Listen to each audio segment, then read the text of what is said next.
Hi, everybody. I'm Ed. And I'm Barb, and And we're we're the the Streeters. Streeters. Happy New Year, everyone. Hey, everybody. Happy New Year. It's so good to be here, and I hope you guys are ready to get creative.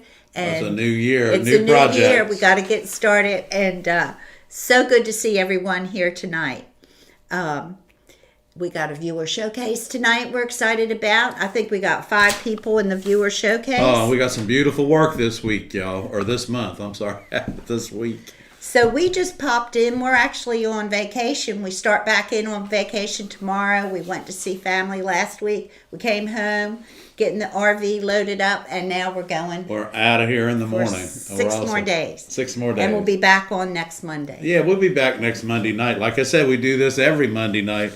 Except, hey, thank you for the night off on Christmas. That was wonderful. Thank you, guys. We appreciate that. Well, we have a lot of questions coming in. So to be fair, we're going to go ahead and start. But if you have anything you'd like to share, just go ahead and put it in the chat. And make sure you use a Q in front of it, please, so that we can find it, so that we know that it's a question rather than a statement.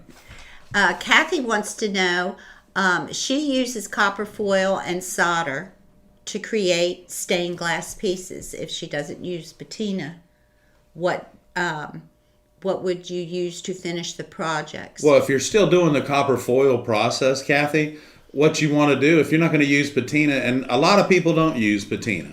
What patina does is it hides a multitude of sins when you're just learning how to solder. But just finish it the same way you finish it with the patina on it. If you'll wax your work, waxing it doesn't keep it from oxidizing. It keeps it from oxidizing so fast. So you're always going to have to clean up your work.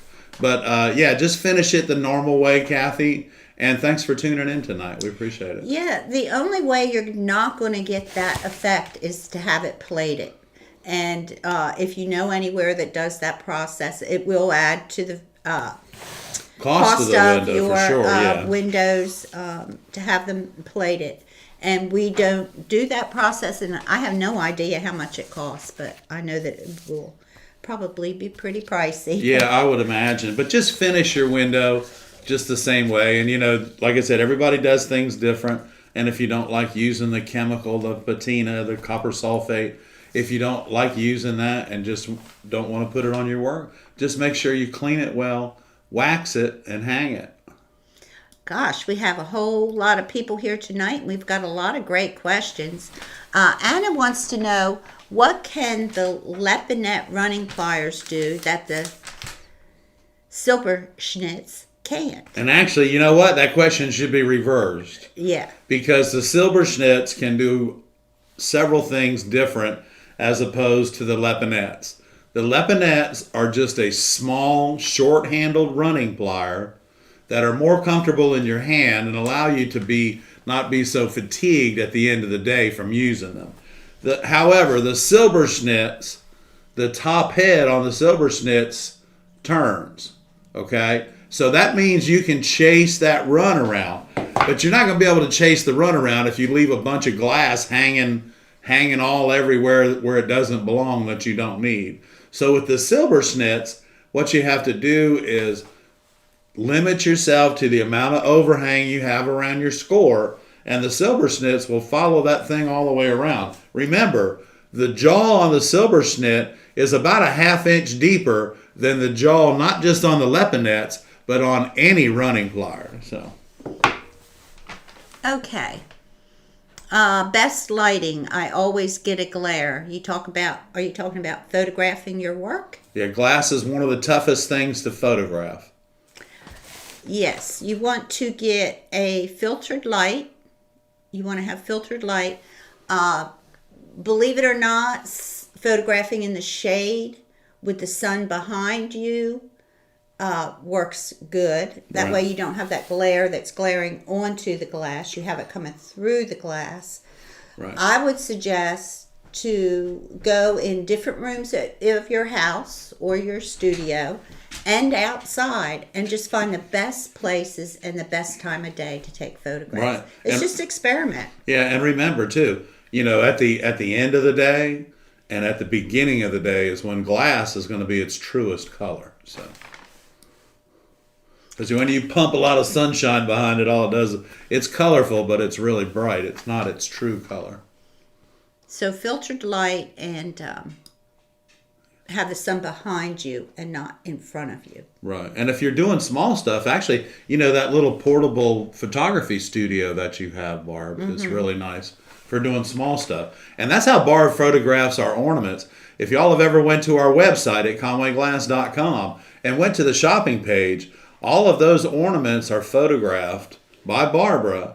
And if you notice, they're absolutely gorgeous and they're done correctly. So I give her kudos on that because she's really good with the camera. So it takes a lot of experiment. So yeah, don't be afraid to go out there, take your iPhone or your whatever kind of phone you have, take pictures.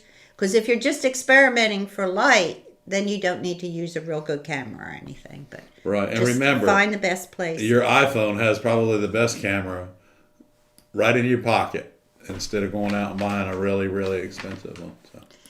So. Michelle asks, what is the order of strength of lead, copper, brass, and zinc cane? Well, I would say brass is probably going to be, brass and zinc are going to be probably comparable with each other because they're both, they're extruded so thin and then they're folded to give them strength. So, lead's going to be your most pliable. Copper foil or copper is going to be okay, but your copper foil is going to be, I would say, as far as strength goes,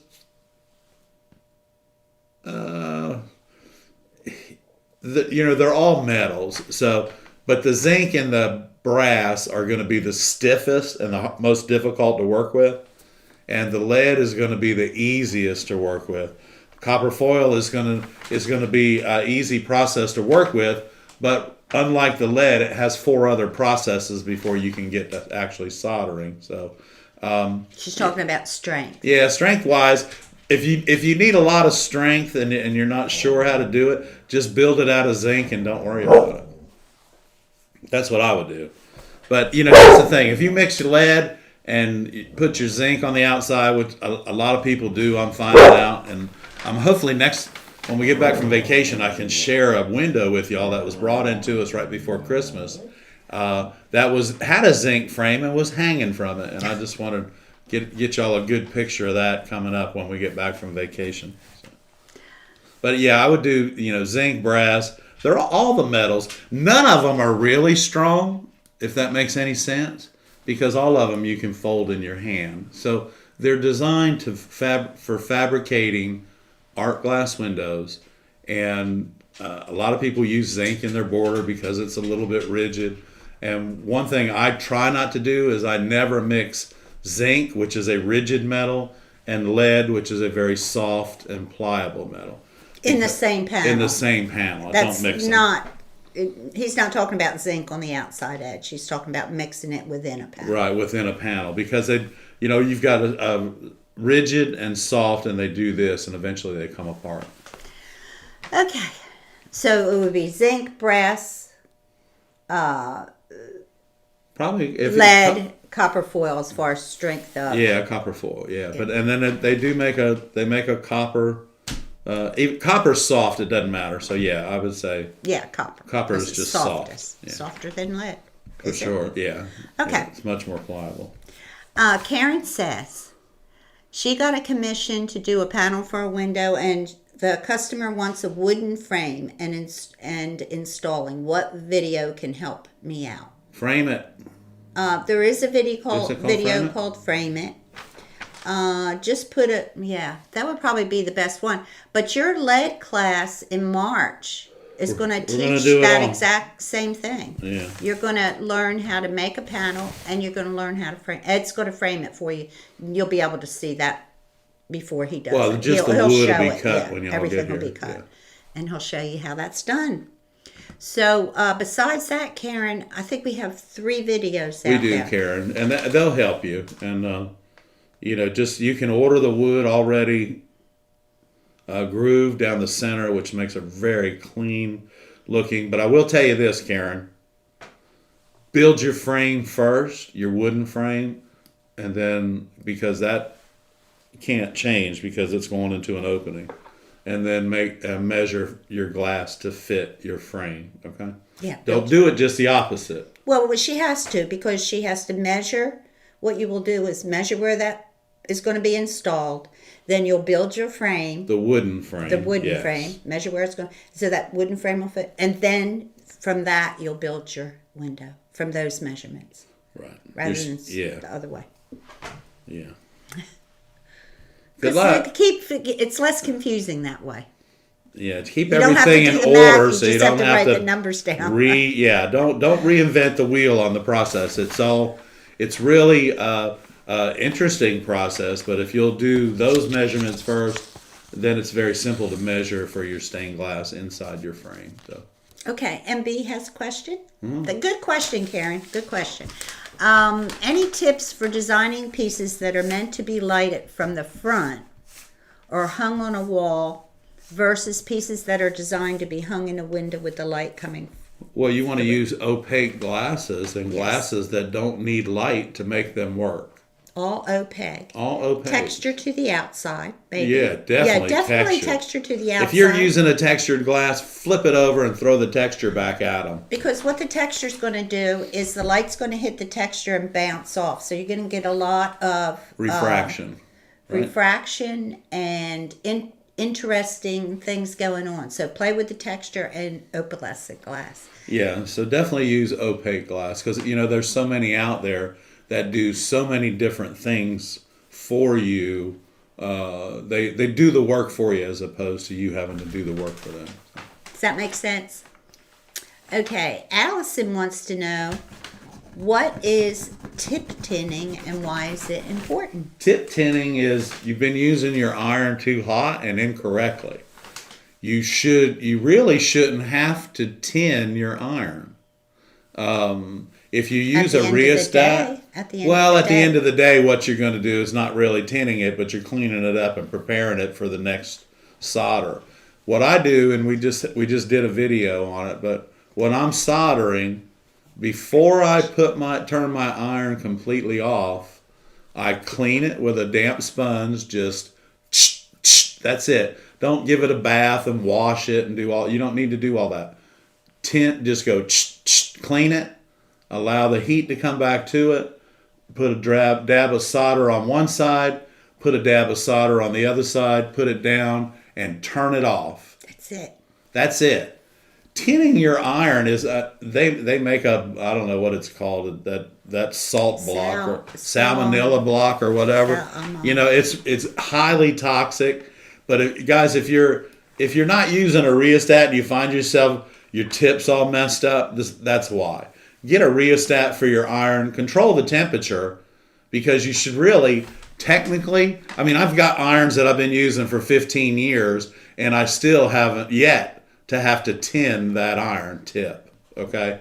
So the tinning of the iron, it is important if you mistreat your iron and can't afford to buy another one. It's definitely important. But if you get a rheostat and use your iron correctly, you shouldn't even have to bother with it. And make sure that you just damp cloth your tip before you turn it off, solder on both sides, turn it off, and make sure you unplug it. That way you're never second guessing yourself or can possibly burn your studio down. Okay, Ed, thank you. Good question, Allison. Michelle asks, does cane have to be flush with the glass in the channel?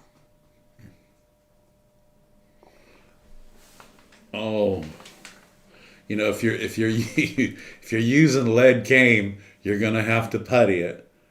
When you glaze your window, it actually centers the glass in the lead, so you get putty on both sides and it centers it. Being flush with no, it doesn't. No. Once you need to finish it correctly, and it'll center itself, and it won't be on one side or the other. If it's done correctly, the glass will be in the center of the heart of the cane. So. And remember, metal and glass shrinks and expands with temperature. So if you're building windows And more than you think. outside, you might think, oh, I got too much room in my stained glass. That's not going to work. That letting process and that finishing process allows that glass to expand and contract, and the metals as well. And still stay waterproof. Yes. That's the whole thing. The glazing process on a lead window is not only designed for structure, it's designed to make it waterproof. So they call it glazing, and typically glazing is keeping water out. Michelle also wants to know, does hobby cane come in different sizes like regular cane? It does. It just comes to you in spools, hon. That's all. Yeah, it does. Sunshine has that product. Yeah, you know what, Barb? I think we need to talk about our sponsor. Hey, y'all, we want to thank Sunshine Glass for sticking with us again this year in 2024, and we want them to know how much we appreciate them. But guys, here's the thing. 1-800-828-7159. Give Sunshine a call. They stock over 1,500 different colors and textures of glasses, along with all the supplies that you could possibly dream of. Even some things you may not even know that are available. So anyway, give Sunshine Glass a call and let them know that Barb and Ed and the ARTyRV channel sent you. Hopefully they can help you. And thank you again for sponsoring the ARTyRV channel.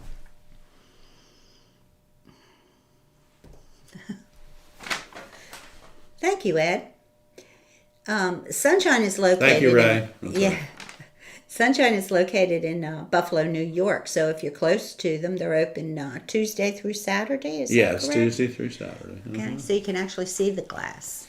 And you know what? There's really nothing like it. We used to have a supplier here in South Carolina when we first started out 40 years ago, and man, there's nothing like going and picking out the glass that you need for a project. The problem is you always come home with glass you didn't need. But it's pretty. Okay, so Augustine Machine has another question.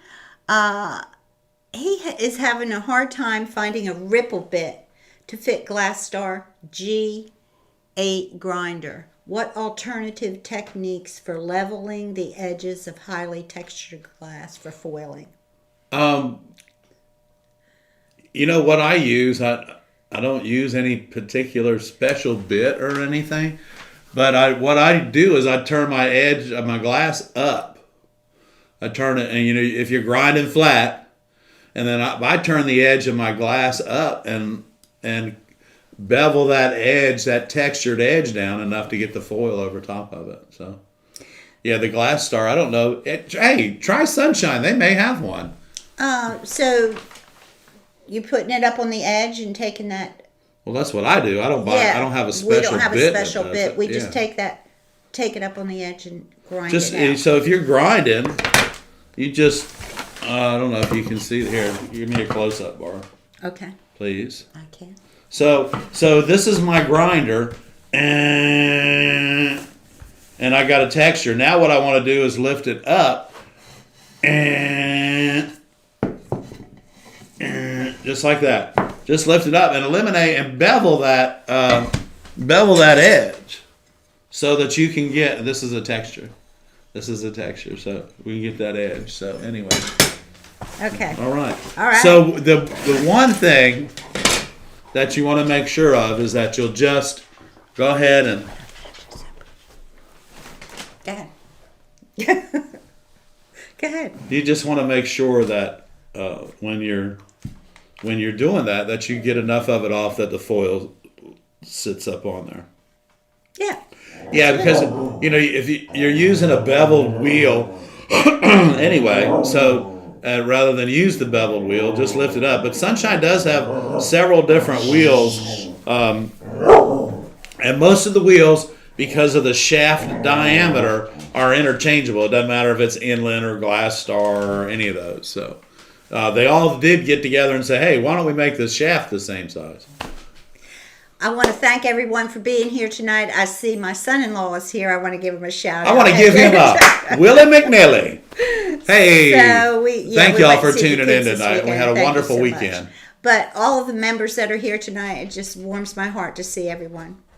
We are, you guys, and you took the time out of your New Year's Day to come see us. That's How awesome. many? We wound up with 22... 1,514. No, 33 now. Oh, it is? 533. Okay, well, last time I looked at it, I should have just let Barb answer it because she knew exactly the Well, you number were- instead of me guessing. Yeah, and then we had almost 1,000 subscribers last month, y'all, and that is huge. So if anybody is here that hasn't subscribed, go ahead and subscribe. Go ahead and subscribe. Yeah, we're on track. We're on track for 25,000 subscribers.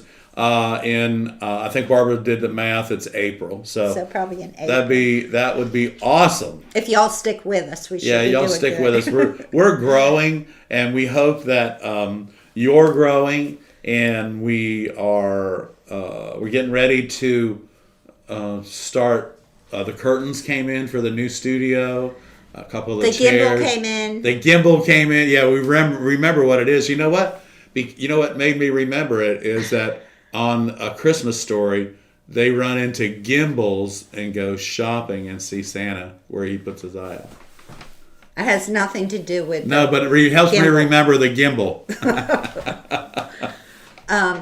Yeah, so we're going to the state park and we're going to learn how to use that gimbal, and we're going to show you where we're staying at South Carolina, Huntington Beach. And one of the most beautiful state parks in the state. And we're going to show you how we get inspired by the state park and how we take photographs and make them into stained glass. Kind of like what we did at the Merle's Inlet project, but we'll do a short, kind of start to finish. And there's a lot more Merle's Inlet project coming up. We're working on phase 2 now. So.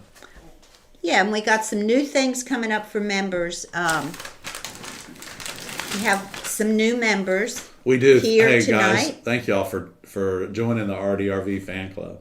So we're going to be going live in the studio a couple times a month for the members. So stay tuned for that. I don't know what we're going to call it. Y'all might want to come up with a name for it. And whenever Ed's in the studio, I'll let you know a day ahead of time. Right. And I'll go in there, and he can kind of talk to you about what he's doing, and we can kind of learn something. Yeah, because a lot of times, different. Guys, we have an awful lot of filming that we can do all the time because we're not having to, decide. Well, let's do this for so and so, but. Because we are so busy, y'all, we don't need to make it up. It'll just come to us naturally. Okay, so what are the sound effects you're doing tonight? I must have missed them. I don't know. I got some paper right here. Okay, all right. That microphone's really good, Barb. Okay. Carol has a question. She wants to know, how tight a curve can you make before endangering the glass and creating a break point? 1/4 inch? Yeah, I would say that. And you know what? Here's the thing: they make a really narrow pair of grousing pliers, and a narrow jaw. It's only about 3/16 or so, and it's good for nibbling that stuff out. But hey, Carol, if you need to go that small on an inside curve, get you a 1/4 inch or an 1/8 inch bit for your grinder, and just take it out like that, and don't worry about trying to. Aug it out. Just a little bit. If it's just a little tiny bit, just use a grinder bit and take it out. But yeah, typically 1/4 inch is pretty good. If you can do that, you should pat yourself on the back because it's really difficult, but it can be done, and there's no reason you can't do it. Michelle wants to know how you know what size came with what size thickness of glass. Well, here's the thing. I use a number 2 lead all the time, or what's called a high heart lead. So it doesn't matter how thick my glass is. And that's the very specific reason that I use the high heart high heart lead, because I use textures, I use thicknesses, different. I use mouth blown glasses, and they're all different. But if you're using that high heart lead, you're usually not going to have any trouble fitting your glass into the lead on either side of that. So the thing about it, here's the thing, the 3/8, 5/16, all of those profiles are the width across the face of the lead, not the height. All the heights are the same. The heart size is different. And if you can use a number 2 or what they call a high heart lead in your inventory, that's the only lead you should keep, because you can use any thickness of glass with it, and it doesn't affect the construction of it. Okay. So Thank you. yeah, all the lead is basically, it's the face of it. But if you're having trouble getting for thick glass, they don't make different. They make different size leads, and they make 2. They make a high heart and a regular. Get yourself the high heart and stop all the problems. Okay. Thank you, Ed. Let's see. We got another question right here from Allison. Wants to know what surface is best for cutting glass. Well, Plywood. yeah, I was going to say we use plywood, but we use it. It's finished on one side, and that's the side that we cut on. The other thing is like heavier glass, bigger glass. In the back, we actually cut it on a very low pile carpet, like a Berber, a very tight woven carpet. Yeah, they wouldn't. And that's not where you want to be. You want to be cutting glass on plywood. And actually, I'm just sitting here looking at Barbara's mouse pad here. It's 30 inches long and 12 inches wide. This is really nice. I would even venture to say you might be able to cut glass on that. But the problem with it is it's like a foam, and you'll probably cut it. But use plywood. All of our tables are plywood. The plywood's good one side. It's about $80 a sheet still. This is just white paper. Just white paper. And we cover the tables with this. And then we solder and finish right on them. So once I get a little bit of blood on this, or I get a little bit of marker on this, or I draw a picture indirectly, telephone numbers, then I have to change it.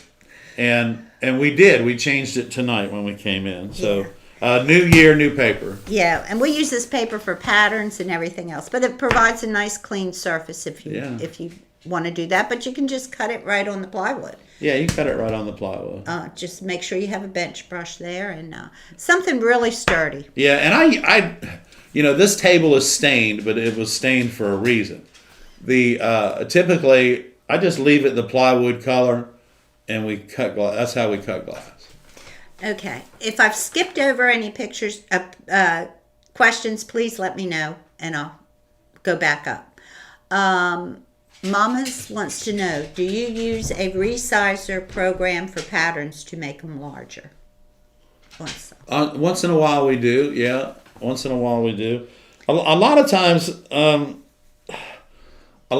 we'll just start with the whatever the focal point is in the window and draw that out. We'll draw that out by hand, and then we'll add to the window. We're very fortunate here at Conway Glass. It's not mine, it's ours. So in our stained glass studio, we have a wall that's 9 feet tall, it's fabulous wall, and 16 feet long, okay? And if you're looking at that wall behind me, are 4 windows that are 4 foot by 5 foot. So I have all this natural light, and y'all, in the wintertime, when the sun's doing the southwest thing all day long, my studio is so incredibly true to color. I can't stand it. But anyway, it makes it easy for me to draw like the Brook or like the Drunken Jacks project. Those windows are 144 inches long. If I didn't have this wall, I'd be having to figure out something else to do with it. But it sure is nice to be able to have that wall in the studio, isn't it? Mm-hmm. So we use Rapid Resizer because we don't use it that much, but we use it some. We need a program like that from time to time. Right. And we'll show you how we go from a photograph to a working drawing. and show you the rapid resizer and that type of thing. Yeah, so the crab that we did, we used the rapid resizer on that. And it did what the rapid resizer did for that particular project. Y'all see Miss Mary's tail? That's the end we get to talk to usually. And so the rapid resizer in the crab project gave us the outline of the crab. As far as all the hinges and all the joints and everything, all that had to be done by Ed because it was the sandblasting. So when you're doing etching, things work a little bit differently. It did work out good as far as getting me my basic hard lines that I needed to make a blue crab for that project. So he had to add his creative touch to it. And the customer and you're going to liked want to do it. You don't want to take it, and you see this a lot. And certain windows, of course, you're going to take it straight out of the program because it's a geometric. But the kind of work we do is more natural landscapes, birds, flowers, forests, ocean, that type of thing. And so we can get creative. Right. So we can. And the answer to your question, Carol, is yes. Yes. Yes. Yes. And That's then we add yes. to it when we take it out of the program. We add to it. So, yeah. Paige wants to know. She can have another treat if she's got any left. Are you hungry? Yeah, she didn't She's eat. hungry. Here's the thing about it. Let me tell y'all something about Mary. She's hard-headed. She doesn't listen. She's been good all week. She has. We actually took her to each one of our family. Each one of our family get-togethers during the Christmas holiday, and she was so good. She sat down at the restaurants. She laid under the table between my legs for 2 hours she sat there, y'all, and was this beautiful little girl that she is. And we're gonna take her out and get a milkshake later on, but it's nowhere near close for that. So we had to stuff her full of I just treats. gave her a biscuit, so let's keep our fingers crossed. Yeah. Okay. Paige said that she signed up for a stained glass workshop this month and was wondering what she should wear. Will her clothes get wrecked? Your clothes aren't going to get wrecked, not for a workshop. But wear an apron. Yeah, that's what I would do. Here's the thing. When working in a glass shop, you definitely want to wear closed-toed shoes. I prefer long pants and a shirt, and then an apron is really all you need. If it's going to be cold where you are, wear a long sleeve shirt, a long sleeve cotton shirt. You need to be comfortable because you don't want to wear clothes that are real cumbersome because you're learning how to cut glass. And you probably will have a good time, but definitely wear closed-toed shoes. And remember, if something falls, don't ever try to catch it. Let it go. Les has a question. Can you show how you cut the lead between... I don't know what that means. I'm not sure, Les, and I don't have any lead in the room right now. It's all in the other room. Okay. Sorry, Les, but... Les, I don't have any lead in the room, but... you might be able to get some for the next... Well, after we do the viewer show... While I'm doing the viewer showcase, maybe? What are you doing? She's being hungry because she didn't There is listen. a can of food in the fridge. She's not going to just eat that. Jeez. Bless her heart. Okay. All right. What do you think, Rick asks, what do you think is more difficult, using lead cane or copper foil? Because of the process and how many extra processes there are, I think the copper foil is more difficult to work with, and it's much less forgiving than the lead is. So your cuts have to be more your precise. cuts have to, you have to be much more proficient. Precise. At cutting glass with the copper foil. Yeah, it has to be perfect. So if you're into that precision type work, and you can do that same precision type work with lead. You just have to use much smaller lead. And always remember, you can add copper foil. You can mix copper foil and lead together in the same window to achieve the look of balance that you're trying to work on. You need to go. Go on. Go for a walk. What, is she hiding from you? Okay.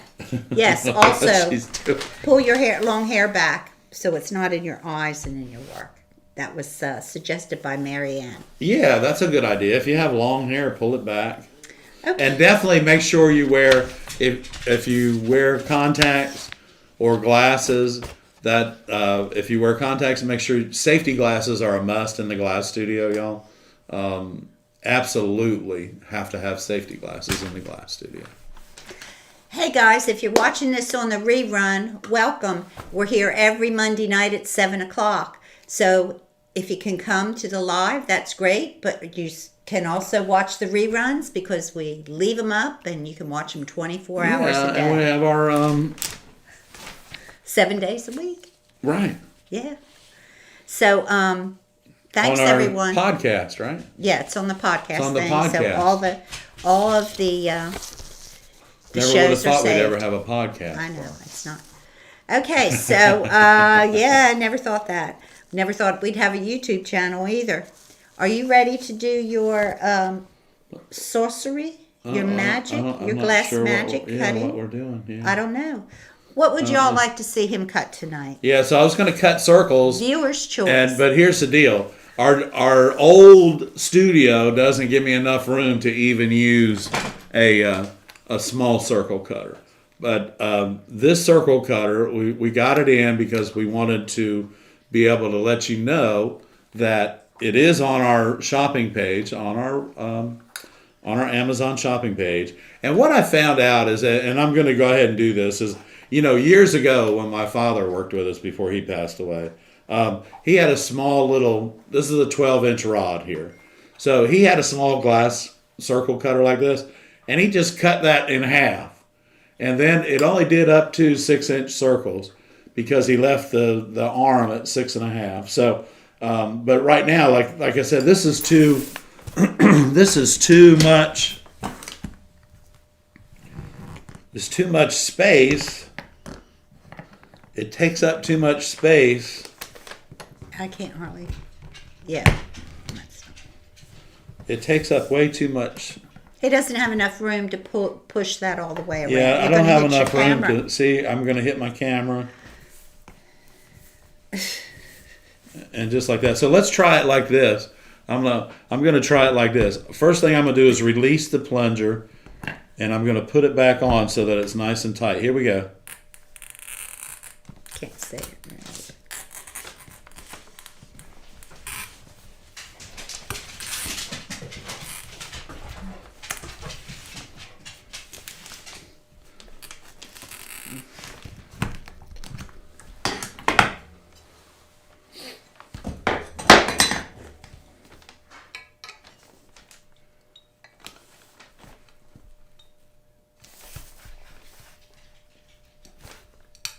Okay, so we started the run. Oh, and by the way, y'all, chase the run. Chase the score. Chase the run. Chase the run could be our number one. I don't know if you can see this, but my finger is underneath of this. See that coming up? And I'm just pulling down and away. Down and away. That's probably going to come off up here because of the way that I cut it. But maybe not if we can go all the way around. Yep, see it? And that ran into a little hole, but that's all right. And then I'll take my hand and we'll run into the other side. There we go. So we ran into the other side. So we're going to flip this over. Push down. Push. Oh, did you hear that? The second little pop right there.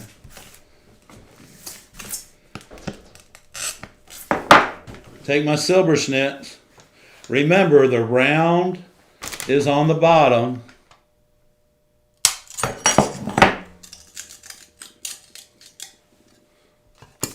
So that relieved a little bit of pressure there.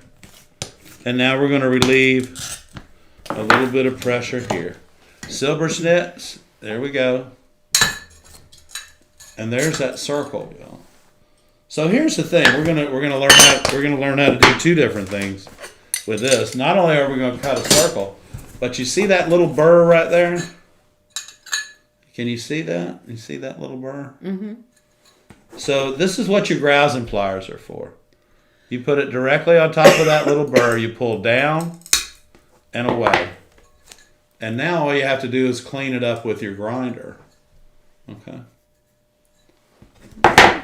You just clean that up with your grinder. We chose pink glass tonight because Barbara's wearing a beautiful pink sweater. You have pink. Well, but it's much pink. Paler than your pink. Pale pink. Okay. Thank you, Ed. So anyway, it's just a little circle. Yeah, that's nice. The pink glass is really pretty. And that'll make a nice little tabletop thing. Okay. I think so. Okay. Happy New Year, everyone. Hey, Happy New Year. Okay. Oh, let's see. Question. Okay. Victoria has a question. I currently only have solid flux, but I have a copper foil project I want to crack on with.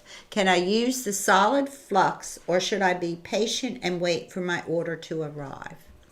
I would wait for your order to arrive, and paste flux is so, it's just so, yeah.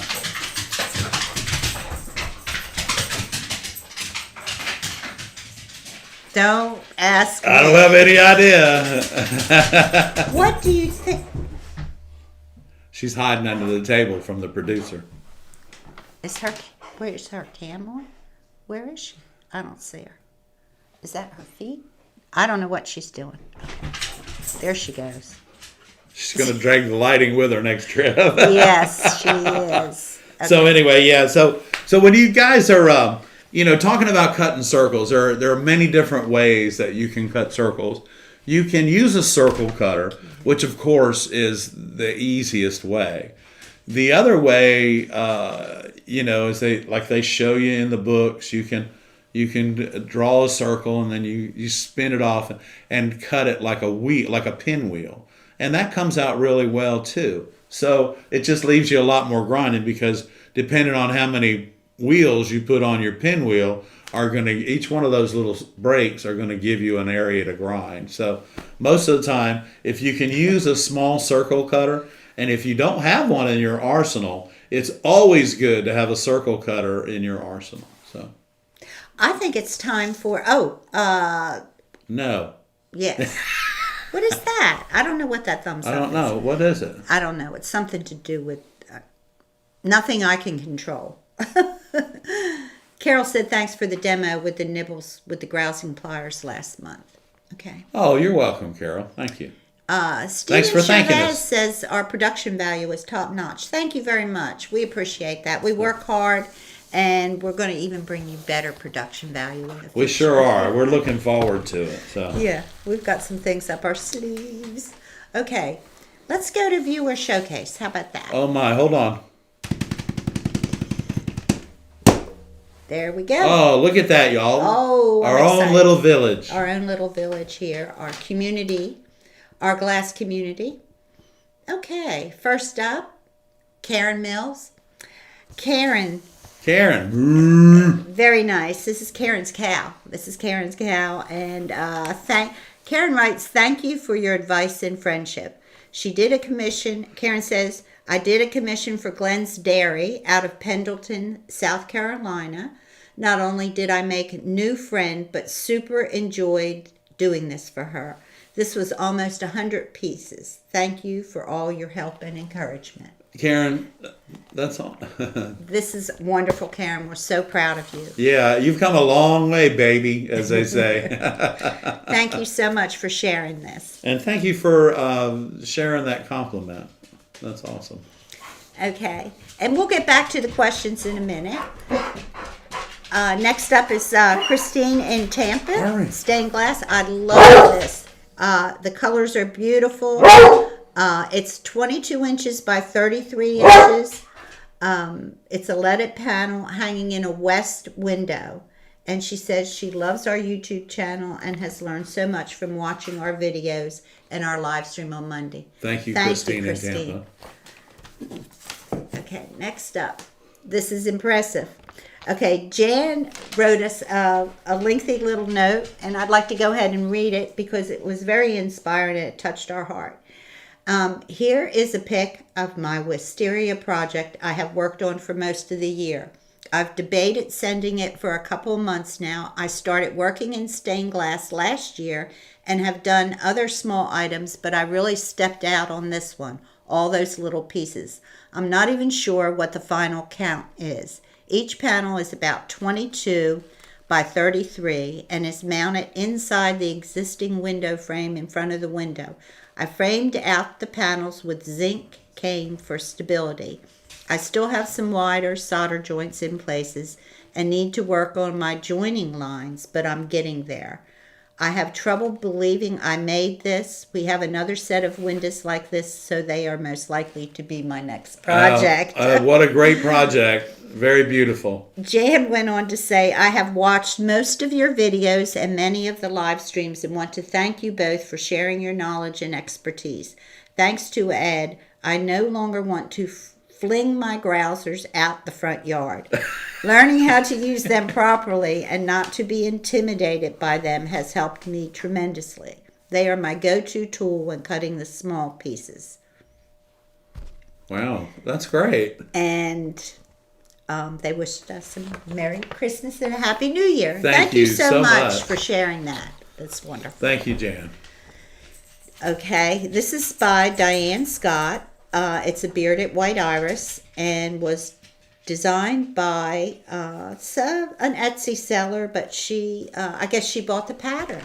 So congratulations, Susan. Diane. Yeah, Diane, that's really pretty. And thanks for tuning in to the ARTyRV channel. We're happy to have you tuned in just almost every week.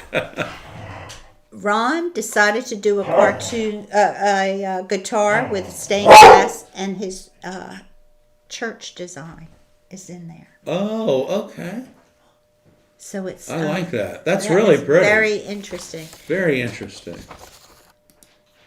If any of the viewers tonight would like to be in the February viewer showcase. That's right, February already. Wow. Just send a brief description and a quality photo to viewershowcase@gmail.com, and we'll get you on next February.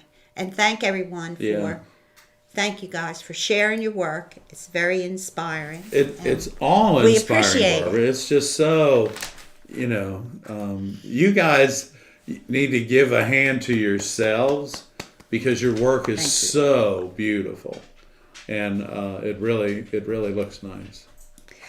I Am Alan has a question. Hey, man. Many Facebook stained glass groups seem to be very concerned with hinged joints. How big can a project be before you have to worry about it? Window size. Yeah, you need to start worrying about it. The whole thing is hinge joints come into the design process. You don't have to have any hinge joints at all if you know how to design your window. So what hinge joints are is when you have two pieces of glass that are going to butt together. Let me get a straight edge here. That are going to butt together like this, and you're copper foiling it, and you go to pick it up. A hinge joint does that, okay? A hinge joint does that. Here's the thing. You eliminate a hinge joint. Throw me a camera over here, Barb. Let's eliminate a hinge joint. Let's eliminate a hinge joint, okay? If you're doing abstracts, there you go. You just eliminated a hinge joint, okay? And then you're going to you want to cut this to go up into there like that. What you have to do is just drawing a window on a piece of paper is really good, but you also have to think about the construction of it. How are you going to put it together? How is it going to stay together? Hinge joints are just flat joints that can possibly fold up on themselves, okay? And so hinge joints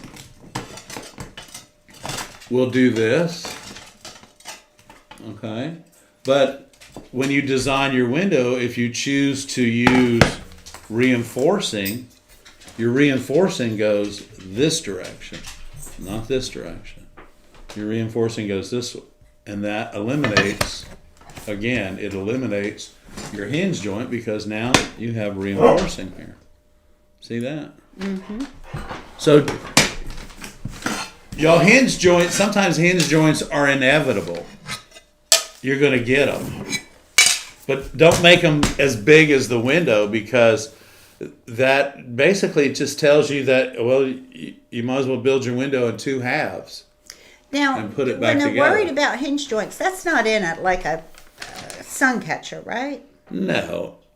Sun catchers have more hinge joints than they need anyway. But when you're it would putting be it something as a weight. when you're that has picking weight. it up, Okay. yeah, and it's wanting to fold up on you. And copper foil is notorious for that anyway. Lead, even when it does fold and it moves, and the thing about lead is you just can't be afraid of it and need to get it done. So here's the thing: if you have hinge joints that when you're looking at your window are horizontal, then go to the side and pick it up so that those hinge joints are on the vertical, and then they won't flex as much. The other thing is, build your window, if you're worried about it, build your window on a separate piece of plywood, and then you just pick up the plywood and flip the window over and lay the plywood back down. So if you're worried about hinge joints when you want to flip your solder, your foil window over, build your window on a flat piece of plywood, flip the wood and the window at the same time. So while you have the plywood up, take the window off, turn it around, put it against it, and lay it back down. And then you eliminate your hinge joints. That's the whole reason. I think that's the whole reason why I have a tilt table, because I can take, my tilt table is 42 inches wide and 84 inches long, and it doesn't, like a window that for me, for Merle's Inlet, 42 by 68. All I do is drop my table down, pick it up, turn it around, put it back on, and lift my table back up. I could pick that window up like that, but I can't pick up that much weight myself any longer. So I eliminated the problem with hinge joints, even with the lead. I eliminated it with reinforcing and having a tilt table. So Okay. I think flipping your windows over on a separate piece of plywood on your table will take a lot of the stress away from you, those of you that are worried about hinge joints or breaking your windows when you flip them over to finish the other side. So, and if they're that big, you need to put them on a piece of wood anyway to flip them. So Yeah. All of our tabletops move. They all come off. Yes. So we work with such large windows. So. Okay. But Karen said her window was a moving moment. Oh, Karen. Oh, Karen. Karen. Okay, we've got a few minutes left. If anyone has any questions, please put them in the chat and we'll be happy to answer. It's so good to see everyone here. I hope you guys got big plans for the new year. I know we do, and we're so excited about being here with you guys and sharing. Yeah, we got some new stuff coming up, and of course, everybody knows about the project from the South Carolina Arts Commission. So, we're going to be bringing that to you. We're going to be bringing those of you that are members of the ARTyRV Fan Club. We're going to be bringing you guys into the studio live and just showing you what goes on before we do any editing or anything. Oh yeah, is that imperative? What's that? That we're not going to edit it. It's just it's live, man. Yeah. You're going to get it raw. And it's not going to be like this kind of live. It's going to be for members. It's going to be more personal, and it's probably going to be a little bit, it might be embarrassing to us. I don't know what's going to happen, but I don't know. No, not really. Hopefully we'll be fine. Yeah, and hopefully the cameras will be straight. And you guys will get to see our studio and some of our work in progress. And some of our, things going on, different things going on. Yeah, behind the scenes kind of thing, because I don't know how many repairs we're doing right now. And I'm looking for the next 9 days, though. I'm on Pauline, vacation. I'm not going anywhere where there's a casino. I wish I were, but Yeah, I'm not. we're not. I Am Alan said, congratulations on the 5 million views. Yeah, we got 5 million 5 million views, y'all. That is on the a lot. 30th of December, we got 5 million views, yes. Yeah, so that was pretty New Year's exciting. Eve, I had right? no idea. Yeah. Yeah, it was New Year's Eve. That we got Coming that. to learn from you February 11th and 12th, Denver going fishing. I thought your class was in March. No, it's February, huh? It's a leg class? Mm-hmm. February? Okay. All right. Yes. Okay. Okay. I'm sorry I said March. Okay. Hey, don't show up in March, Karen. Whatever you signed up for. Whatever you signed up for, hon, we're good. I know we have February, March, and April classes. So. We do. We do. Okay. It's all good. Okay. Our, Do we so have our January? classes are full. Do we have January? We have a make and take in January, I thought, or something. I don't know. It Beginner's must be a thing beginner. class. Okay, yeah. Make and take in March. I've Anyway, been out we of have a work lot to week. do to get everything ready for our classes. Yeah. In other words, we need to come Denver's in going and get fishing. ready. Oh, the fishing will be good, right? Depends February? on where it's going, yeah. Yeah. Sounds exciting. Yeah, because the fishing right now will start getting better as soon as the water changes a little bit. Paige said she thinks that she may have been 500 of those views. Have you been binge watching? Well, Paige, thank you. Thank you, Paige. And it's okay if you want to be 600 of those views. That'll be awesome. So, y'all give us a thumbs up or subscribe if you haven't subscribed. You can Right. give us a super chat if you want to help us with our art project that Yeah, we're so if doing you- through. Yeah, so if they want to help, if you guys want to help with the South Carolina Arts Commission matching grant process, you just leave us a super sticker there for any amount, and it's always greatly appreciated. Y'all brought us $160 last month for the new project, And it was the exact price of the gimbal. of the gimbal. So yes, we did get the gimbal from your Super graciousness. chats. We appreciate it from your super chat. So anytime that y'all want to help out the project, all you have to do is super chat us, and it's always greatly appreciated. One thing we want to do before we leave tonight, everybody, is let's give Ray a thumbs up, because Ray works really hard to make sure Thank that you, our Ray. channel stays nice and clean and PG-13. Thank you, Ray. Thank We you, appreciate Ray. it. Appreciate we hope you it. had a great, happy New Year. And this New Year brings everyone lots of love and happiness and joy. Yes. And a lot of other things, once all those things happen, everything else will follow. Yes, it Yeah, will. love, happiness, and joy, and everything else gets Peace. in We line. need peace. Oh, man, I tell you, I can't even do news anymore, y'all. Okay. Anyway, it's good. Okay. I think we're ready to go get a milkshake. Yeah, Does it's anyone Monday have any night. other questions? Oh, does the donation need to be in super chats or can it be in a check? It can be in a check, It can be Mimi. in a check. Thank you very Thank you much. very much, You Mimi. have our address, hon. Thank you so much. That would be lovely. That would be lovely, Mimi. Thank you.